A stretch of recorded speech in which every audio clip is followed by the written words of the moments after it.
সম্মানিত সাংবাদিক বন্ধুগণ, আপনারা জানেন যে 2024 সালে বাংলাদেশে একটি রক্তক্ষয়ী অভ্যুত্থান সংগঠিত হয়।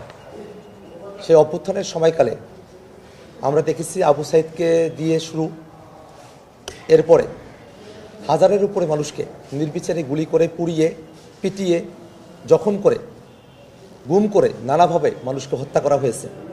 একটা মানবতা বিরোধী অপরাধ, এটা গণহত্যার অপরাধ বাংলাদেশে শেখ হাসিনার নেতৃত্বে আওয়ামী লীগ এবং তার সাংগপাঙ্গটা সংগঠিত করেছিল।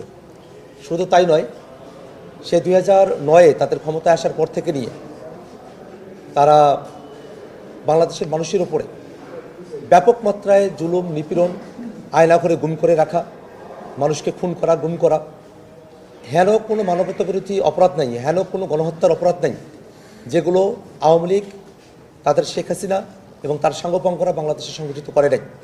আমরা যারা 24-এর অভ্যুত্থানে অংশগ্রহণ করেছিলাম, আমরা বারংবার এই 24-এর অভ্যুত্থান সহকারে পূর্বেকার সময়গুলোতে বাংলাদেশে সংগঠিত হাসিনা এবং তার বাহিনী দ্বারা সংগঠিত মানবতা বিরোধী গণহত্যা এবং অন্যান্য যে অপরাধগুলো আছে সেগুলোর বিচার আমরা চেয়ে এসেছি। সেই বিচারের অগ্রগতি কতদূর হলো সেই বিষয়গুলো নিয়েই খোঁজখবর নেওয়ার জন্যে আজকে আমি আন্তর্জাতিক অপরাধ ট্রাইব্যুনালে আজকে উপস্থিত হয়েছিলাম। সাংবাদিক বন্ধুগণ, আজকে আমি ট্রাইব্যুনাল 2-এ একটি সাক্ষ্য গ্রহণ কার্যক্রম আমি নিজে থেকে দেখেছি। সেখানে আমরা দেখেছি যে মিরপুর 10-এ 19শে জুলাই আকরাম খান রাব্বি নামে 28 বছর বয়সী একজন যুবক, আমার বয়সী একজন যুবককে সেদিন প্রকাশ্য দিবালোকে গুলি করে হত্যা করা হয় এবং তারই আপন, তারা খালাতো এবং মামাতো ভাই মেহেরুন নেসা তানহা 5 আগস্ট সন্ধ্যাবেলা তিনি যখন বিজয়ের খবর শুনে বাড়িতে এসেছিলেন, মিরপুর 13-তে তাদের বাড়ি, ওই একই বাড়িতে এই খালাতো এবং মামাতো ভাই রাব্বি এবং তানহা তারা বসবাস করতেন। রাব্বি 19 তারিখে তাকে শহীদ করা হলো এবং 5 তারিখে গুলি করে তানহাকেও শহীদ করা হলো।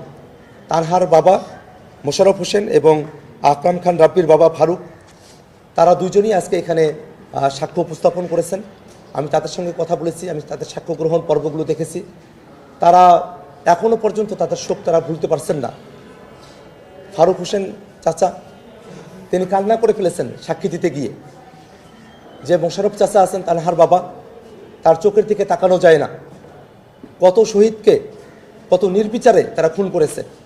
আমি ভিডিওতে দেখলাম, ট্রাইব্যুনালে ভিডিও প্রদর্শিত হলো, সেই ভিডিওতে রাব্বির হাত একেবারে হাত বিচ্ছিন্ন হয়ে যাওয়ার মতো, শুধুমাত্র মাংস কিছু আটকে আছে, এইরকম অবস্থায় তার শরীরে গুলির চিহ্ন, তাকে গুলি করা হয়েছে, অসংখ্য মানুষের সামনে গুলি করা হয়েছে। এবং এই সব কিছু করতো শেখ হাসিনা এবং তাদের সারা দেশে এইগুলোকে কোঅর্ডিনেট করতো ওবায়দুল কাদের। এইসব নরপিশাচরা বাংলাদেশকে যে নরকের খাদে নিয়ে গিয়েছিল, সেই নরকের খাদ থেকে যেসব শহীদেরা তাদের জীবন দিয়ে আমাদেরকে রক্ষা করেছিলেন, সেই সব শহীদেরা যেন ন্যায় বিচারটা প্রাপ্ত হন, সেই ন্যায় বিচারের ধারাবাহিকতা রক্ষার কার্যক্রমটা কতদূর পর্যন্ত অগ্রসর হয়েছে সেটা খোঁজ নেওয়ার জন্যই আজকে আমার ট্রাইব্যুনালে আসা।